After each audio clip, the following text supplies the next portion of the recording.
warahmatullahi wabarakatuh. Halo semuanya, perkenalkan nama saya Alisa Amelia dari kelas P8. Pada video kali ini saya akan menjelaskan tutorial analisis deskriptif univariat kategorik menggunakan SPSS.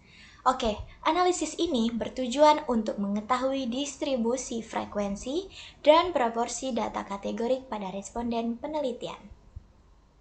Oke, sebelum masuk lebih dalam nih, aku mau menjelaskan kita itu perlu memahami terlebih dahulu jenis data dalam penelitian. Secara umum, data dibagi menjadi dua, yaitu apa?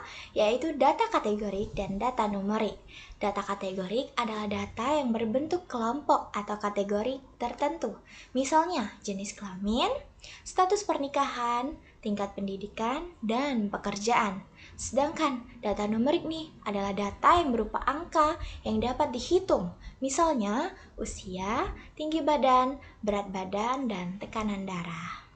Baik, pada tutorial ini saya akan fokus pada analisis deskriptif univariat kategorik menggunakan variabel JK yang sudah saya klik dengan warna kuning beda sendiri di sini, atau jenis kelamin sebagai contoh ya.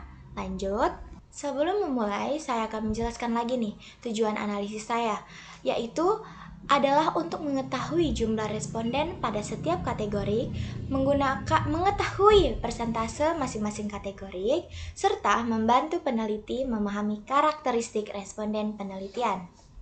Analisis univariat merupakan analisis yang dilakukan terhadap satu variabel saja. Tujuan analisis ini yaitu melihat gambaran umum distribusi data pada suatu variabel penelitian. Pada data kategorik, jenis analisis biasanya ditampilkan dalam bentuk frekuensi dan persentase.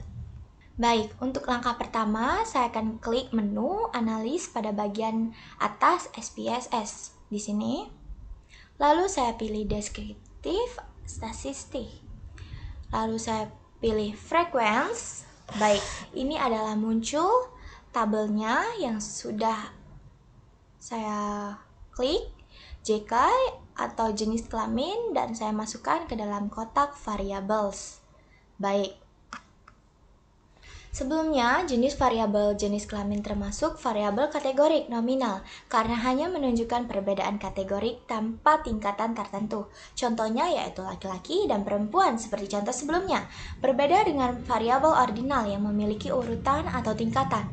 Misalnya tingkat pendidikan seperti SD, SMP nih, SMA, dan perguruan tinggi.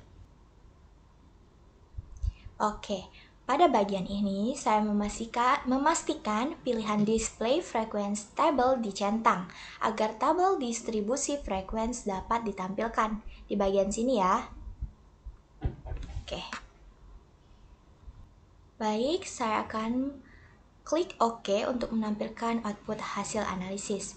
Berikut merupakan output hasil analisis deskriptif univariat kategorik. Di sini, pada tabel frekuensi dapat dilihat jumlah kategorik pada masing-masing kategorik. Sedangkan, kolom frekuensi menunjukkan jumlah responden pada setiap kategorik.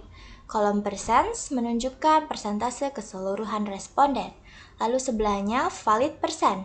Kolom ini menunjukkan persentase data valid yang dianalisis, terutama jika terdapat data kosong atau missing.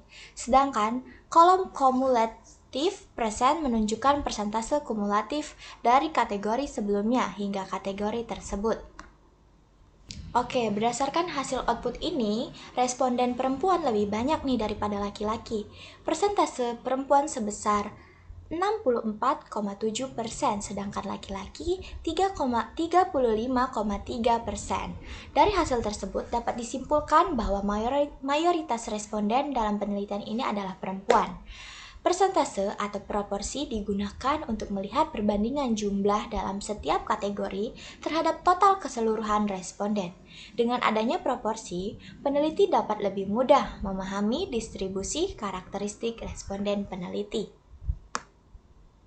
Sebelum mengakhiri, saya akan menjelaskan nih manfaat analisis deskriptif. Sangat penting nih dalam penelitian karena membantu peneliti memahami agar data sebelum melakukan analisis lanjutan. Selain itu, analisis ini juga membantu dalam proses interpretasi hasil peneliti. Jadi, demikian tutorial dari saya. Mohon maaf jika ada salah. Saya akhiri. Wassalamualaikum warahmatullahi wabarakatuh. Semoga berguna.